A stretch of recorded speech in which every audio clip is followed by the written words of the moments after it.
Hi guys, Cliff from Midgard Runic Studios.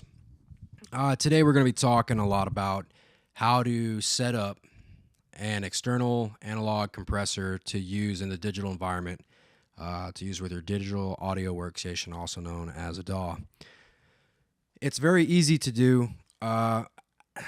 There's a lot of really good reasons to use an external compressor. One of them being my own personal reason is that I like to hear what I'm doing in real time, and I also like the sound that analog gear gives, like my drum tracks, guitar, etc., etc.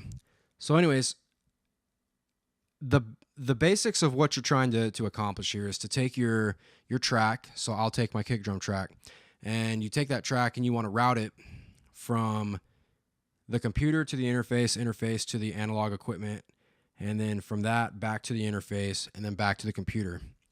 And the first thing you're going to want to do, and here in Studio One 3 Professional, you're going to want to go to your audio input output setup, and here you go to song setup, and there you go, audio input output setup. And I'm using a Focusrite Scarlett 18i20, so I have quite a few inputs and outputs.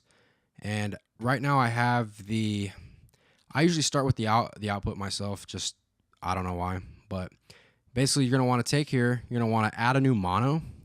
If you're using just one compressor or one piece of analog equipment, it's going to be mono. Mono is 1, stereo is 2.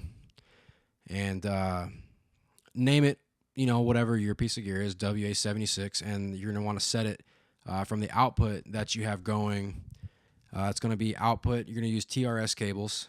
Those are balanced. And basically you're going to put output to the compressor, and then from the compressor, output is going to go back to your input and available input on your interface.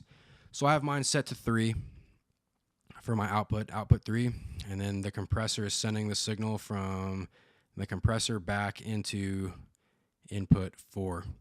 And that's how I have mine set up. So you'd click apply, you click OK, and then get rid of that. And then what you're going to want to do next is you're going to want to put an insert in. So open up your plugins there. You're going to want to scroll down. You want to find pipeline mono. Again, we're using one compressor, so pipeline mono. And then from there, what we're going to want to do is basically your send and return. And we're not going to really worry about offset right this second. But you have your send and your return. So send would be sending the audio to the compressor. So we're going to want to send output 3, return. Find our WA76. That's why I like naming them. That way you know exactly what they are. WA76 is going to be our input. So there we go. Output, input. Now this offset here is you're going to have some latency. So this will allow you to adjust for that, because otherwise things can get kind of out of sync, and you want them to stay in sync with one another so that your song doesn't get all crazy.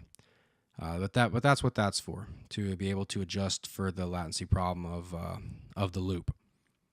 So now that we have that, basically what you would do is you would play the track. What I like to do is I like to set it to where it will run on a loop, because when you're playing the track and you have that pipeline on there, you'll be able to see your compressor, the view meter will be moving, and you can adjust your compression. And if you turn up your studio monitors good, you'll be able to hear exactly what it's doing. And that's another reason why I like doing this. But once you get your track how you want it, audio-wise, and you get your compression where you want it, you're going to want to come back up here.